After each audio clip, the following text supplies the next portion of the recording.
Have you ever heard of a place where memory itself can keep you warm?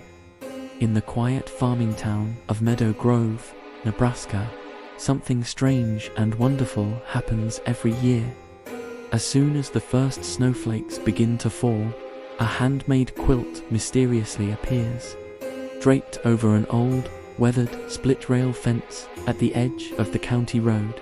No one ever sees who hangs it. One day, the fence is bare. The next, it's wrapped in a patchwork of comfort. This isn't just any quilt. It's a true work of art, hand-stitched, with a heavy wool backing to fight off the Nebraska chill. The patches are made from faded floral prints, old denim, and soft flannel. But if you lean in closer, you'll see the real secret. Tiny, almost hidden stitches spell out names and dates. Names like Eleanor, 1893, James and Ruth, 1921, Baby May, 1947. These aren't random names. They belong to people from the town's history, souls recorded in old church ledgers and faded family Bibles, many of whom have been long forgotten by the living world. So, where did this beautiful tradition come from? The story, as the old-timers in Meadow Grove tell it, begins back in the Great Depression, with a woman named Martha Klein. Martha was a gifted seamstress, but her life was marked by deep sorrow. She lost 3 of her beloved children to a sudden illness that swept through the county. In her grief, she didn't turn inward. Instead, she turned to her craft. She began creating quilts for other families who were mourning, for parents who had lost children, for widows and widowers facing their first winter alone. When she would deliver a quilt, she would whisper the same gentle words: "Wrap yourself in love when the world feels cold." Martha's quilts became a symbol of shared heartache and communal strength in a town that knew its share of hardship. She continued her quiet work for decades, her needle and thread weaving comfort into the very fabric of Meadow Grove. Then, in 1958, Martha Klein passed away. Her small house stood empty, and the town mourned the loss of its quiet guardian. That winter, as the first snow began to blanket the fields, everyone assumed the tradition had ended with her, but they were wrong. One morning, there it was, a brand new patchwork quilt, just as beautiful as Martha's, hanging on that same old fence. Her house was empty, her hands were still, but her legacy of love continued, carried on by an unseen force, and it has appeared every single winter since, without fail. The mystery only deepens with each passing year. The quilts themselves seem to carry pieces of the town's soul.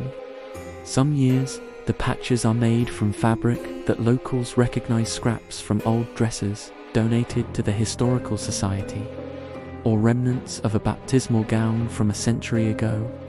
It's as if the quilt is woven from the town's collective memory. Other years, the stitching is more peculiar. The patterns perfectly match designs from century-old sewing books that no one in town even owns anymore, techniques that have been lost to time. It's as if the quilt is being made by hands from another era. One of the most talked about instances happened in 2016.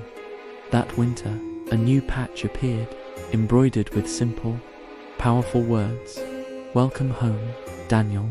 The very same day, news reached the town that a local soldier, Daniel Peterson, who had been declared missing in action during the Vietnam War, had finally been identified through DNA analysis. His remains were coming home after nearly 50 years. The quilt knew it had been waiting to welcome him back.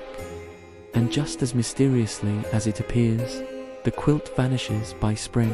It's never stolen, never damaged by the harsh winter winds, never even faded.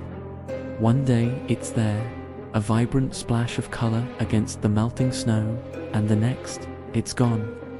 As if it knows its work is done, its purpose served for another year. The people of Meadow Grove have a deep, unspoken reverence for the quilt. It's not a tourist attraction or a spectacle. It's a sanctuary. Locals don't touch it. They don't take pictures for social media. They simply let it be.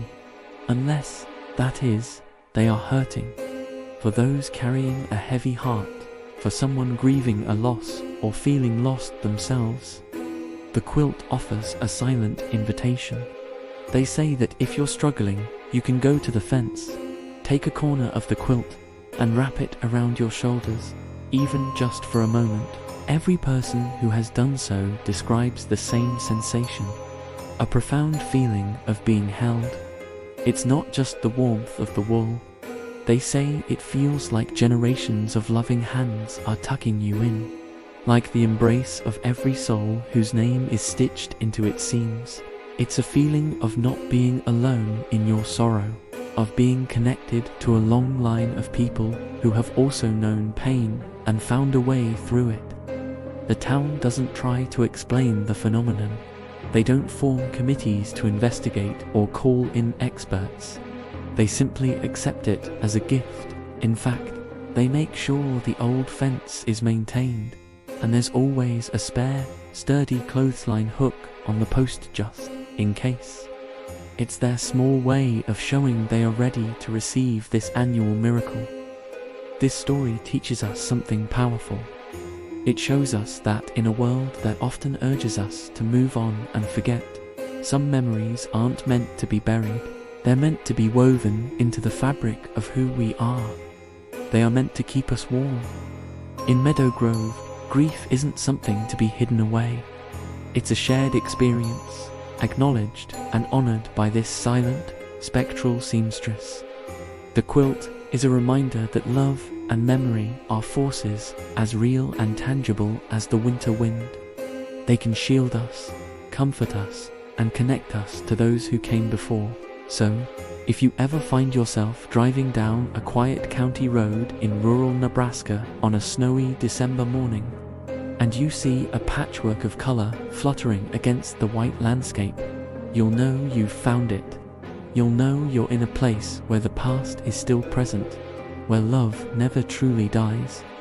And as you pass by, know this: you are not alone, you are seen, and you are remembered. Thanks so much for watching. If this story touched your heart, consider subscribing for more tales of the quiet wonders hidden all around us. See you next time.